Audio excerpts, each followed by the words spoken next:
Well, now that the image has been transported across to Photoshop, we can apply our action setting.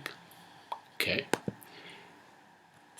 The action will be emailed over the next day or so, but you will find it named in your email as 002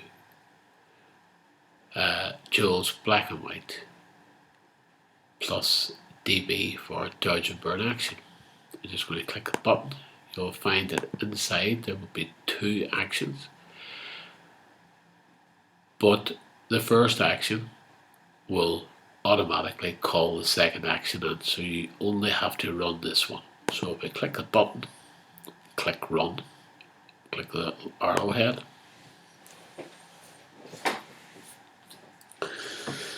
the action will start running.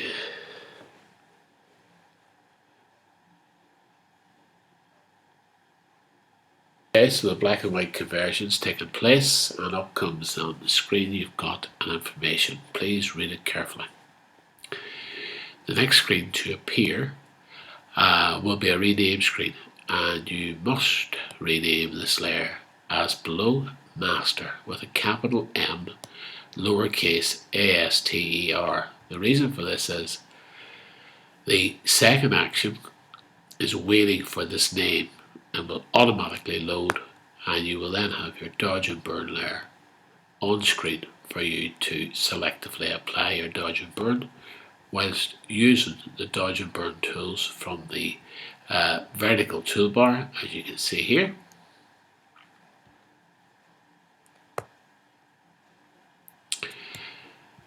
The left hand toolbar. Okay, so let's go. We just press continue, and I'm going to rename the layer master. MASTER. Click OK. You're getting up an hour screen, which you click continue to proceed, and this will be the save screen that will appear. A few moments. Pick a suitable name. The reason for doing this now is that if you make a mistake in the dodge and burn, you can go back to this file as opposed to having to recreate it in your raw editor. So this will save a lot of work should you make a mistake or should you want to rework it in a different way. Press continue. Up you will get a save screen if you press save on your computer. And then this is where what you want to do is you want to rename the file. I'm just going to put it on the desktop. And I'm just going to blot that out. I like to keep the name of the original file name. I'm just going to go 002 and it's master underscore.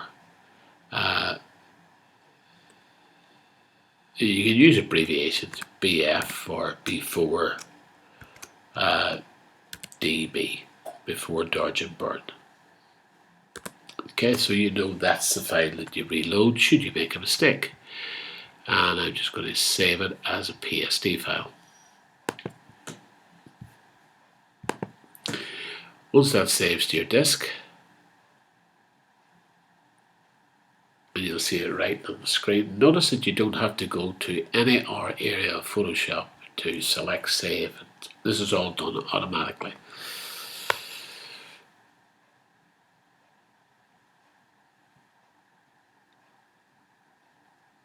Okay, now the file is saved. If we go back to our layers, if we click our layers at the top of the screen, you'll find we do have a dodge and burn and we do have a master as was previously.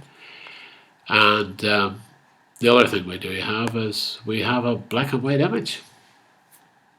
And the area that we carried out in terms of the clouds in the previous exercise has brought the clouds out a little. It certainly gives us an area of brightness at the bottom, and what we want to do now is apply our dodge and burn. Now, I'm just going to check my memory. That's okay. Over here we'll find the dodge and burn tools, and if I press on this little lollipop here, you'll get your dodge is the lollipop and the burn is the hand. If you click on the dodge, you'll notice up at the top you're going to get midtones, shadows, highlights. These are the areas. There's your highlights up in the sky. This would be your shadows in here, and this would be your midtones down here. What we're going to do is we're going to introduce some change so that you can see the effect. And you can experiment as much as you wish with the images that you've got, and we'll just go over this here to let you see what effects can be gained. So what I'm going to do is I'm just going to burn this path in. I double click here, choose burn. You can set these to different values, and you can set them to multiple different values. So I could have 29 in here, and I could have 5 over here, and so on and so forth. But I want to just put a wee bit of darkening into the pathway. And you can see it getting brushed into the tarmac. Over here was a bit too bright, but I want to tone it down. I don't want to apply the same level there as I have previously before. I just want to take it down a wee bit so it fits in with that. And up here, what we want to do is we want to burn in the clouds a little bit, just to give the cloud a wee bit of body. We don't want to overcook it, we just want to sort of make it look reasonably natural. Just going to blow the shell up a little, and I'm going to give these posts a wee bit of a burn as well.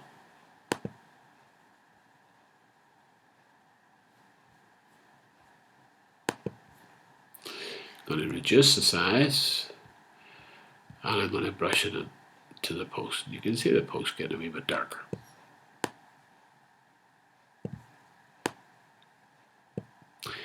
And this is all down to taste.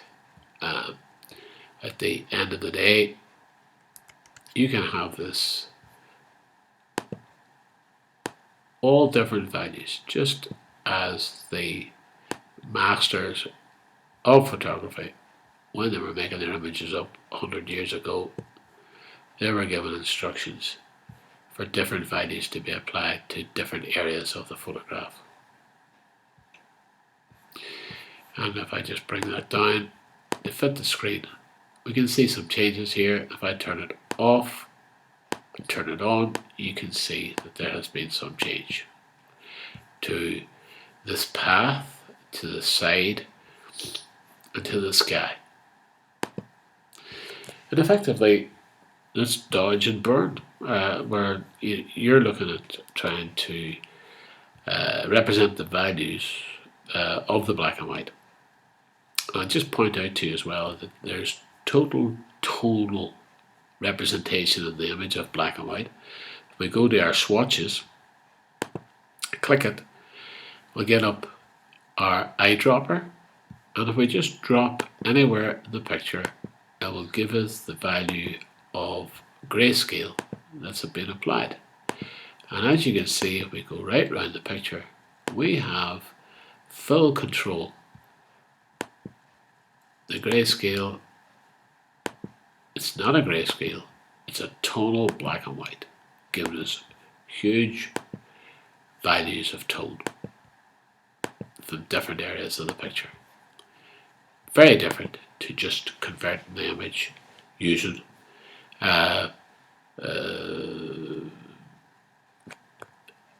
desaturation, for instance. Okay, look, I hope you enjoyed the video. I hope it'll be useful when you go along to update your own images.